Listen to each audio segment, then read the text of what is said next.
নমস্কার। আজকে আবার চলে এলাম আমি রীনা মণ্ডল। যেগুলো সমাজে হয়, যেগুলো আমি খবরে দেখি শুনি, আমি সেগুলোকেই আপনাদের সামনে ছোট ছোট করে তুলে ধরার চেষ্টা করি। আজকে দেখলাম টিভির খবরের মাধ্যমে দেগঙ্গা বলে যে গ্রামটিতে রাস্তা তৈরি হচ্ছিল, সেখানে গ্রামের লোকেরা গন্ডগোল করেছে বা যারা রাস্তা তৈরি করছিলেন তাদের সাথে ভীষণ ঝামেলা করেছেন।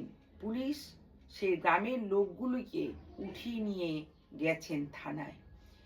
আমার যেটা মনে হয় আজকে দেগঙ্গা গ্রামে লোকেরা প্রতিবাদ করেছে, যেটা সব জায়গাতেই আমাদের প্রতিবাদ করা উচিত।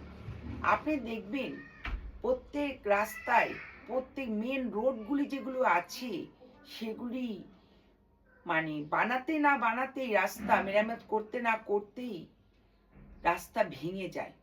এক বছরও ঠিক রাস্তাগুলো ঠিক থাকে না। যদি ভালো মালপত্র বা জিনিসপত্র দিয়ে রাস্তা তৈরি করা হতো, তাহলে কি এক বছর না যেতে যেতে ওই রাস্তাগুলো কি ভেঙে যেত? এগুলো কেউ ধরে না, কেউ এই জিনিসগুলোকে গুরুত্ব দেয় না। আপনি যখন শিলিগুড়ি ফুলবাড়ির থেকে ফুলবাড়ির ক্যানেলটা অবধি যাবেন, সেখানে দেখবেন প্রচুর পরিমাণে সব ট্রাকগুলো যাওয়া আসা করে মালপত্র নিয়ে।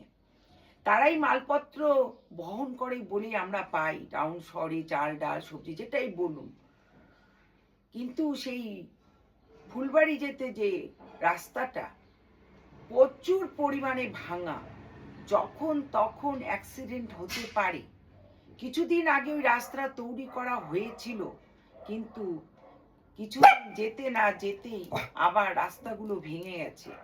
এরকম প্রত্যেক জায়গায় বড় বড় যে মেন রোডগুলি থাকে, সেগুলিতে রাস্তাগুলো ভালো মতন মেরামত করা হয় না।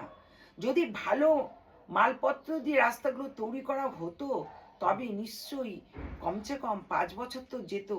এক বছরের মধ্যে সেই রাস্তার পিচ পাথর ভেঙে গর্ত গর্ত হয়ে যায়, সেখানে জল জমে। আর সেখানে বড় বড় গাড়ি লরি যারা দিন রাত চলছে ওই রাস্তা দিয়ে চড়ে। বিশেষ করে আমাদের ফুলবাড়ি যে ক্যানেলটা আছে, সেখানে রাস্তাটা ভয়ঙ্কর অবস্থা।